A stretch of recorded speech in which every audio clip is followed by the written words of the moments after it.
রাধে রাধে বন্ধুরা, welcome to my channel. সবাইকে জানাই গুড মর্নিং। আজকের ব্লগটা একটু স্পেশাল বা একটু অন্যরকম বলতে পারো। আমি রেডি হয়ে নিয়েছি একটু দোকান যাব বলে। দোকানে গিয়ে জিনিসটাও কেনা হয়ে গেছে, শুধু বিলটা বাকি। সন্ধ্যেবেলায় চলে এসেছিলাম মিয়া মোড়, একটু কেক কেনার আছে। কেক কেনা হয়ে গেছে আর ফুলের দোকান থেকে ফুলও।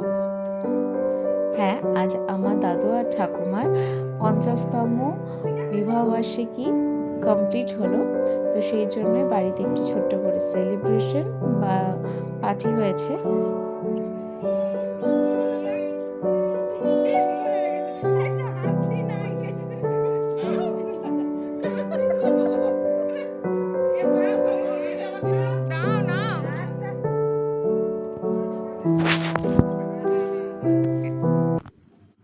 তো আজকের ভিডিওটা এইটুকুই, দেখা হচ্ছে নেক্সট ব্লগে। টাটা।